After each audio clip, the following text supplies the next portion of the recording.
FCA assessments in the spotlight as Hargreaves omits reference to Woodford. The omission of the Woodford Equity Income holding from the Hargreaves Lansdown value for money assessments has raised questions about how much detail should be required from the documents, as Rathbones assessment highlights its holding in Patisserie Valerie dented performance.From the end of January. Authorised fund managers, AFMs, have been required to publish the documents, which require fund boards, including 2 independent non-executive directors, to assess the fund on 7 criterion broadly covering costs, performance and quality of service. Hargreaves Lansdowns and Rathbones AFMs are among the first to report, alongside the likes of Vanguard, Aviva Investors, and AXA Investment Managers.But while the annual reports for the Hargreaves multi-manager range mention the Woodford Equity Income Fund repeatedly, the value assessment for the same funds makes no mention of the effect the suspended fund has had on performance or liquidity. In contrast, the Rathbones value assessment highlights that the UK Opportunities Fund had a 2.3% allocation to Patisserie Valerie, which went into administration during the reporting period. Woodford holding should have warranted some mentionNutmeg. Chief Investment Officer James McManus describes the Woodford Equity Income holding as being conveniently ignored in Hargreaves' value for money assessment. Pointing to the HL Multi-Manager Income and Growth Trust, which had the largest allocation to the fund,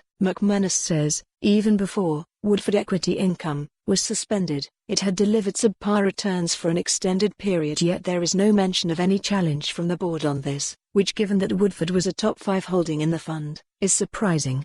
The £2.8 billion fund had 11.1% in the Woodford Equity Income Fund at the 30th of September 2019, almost 3 months after it had suspended, according to its annual report.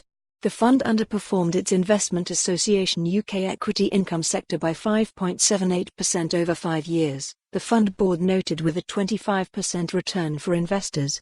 Square Mile Commercial Director Steve Kenny thought the Woodford Equity Income holding would have at least warranted some mention, given the task of the fund board is to look at what's been delivered to the year-end as if they were a recipient of the investment.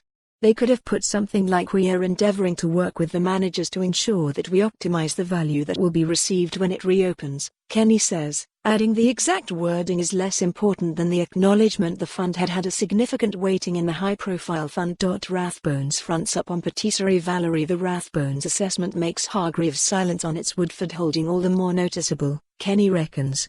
It's an excellent example of open, honest communication, and for more on this story, visit the news article link.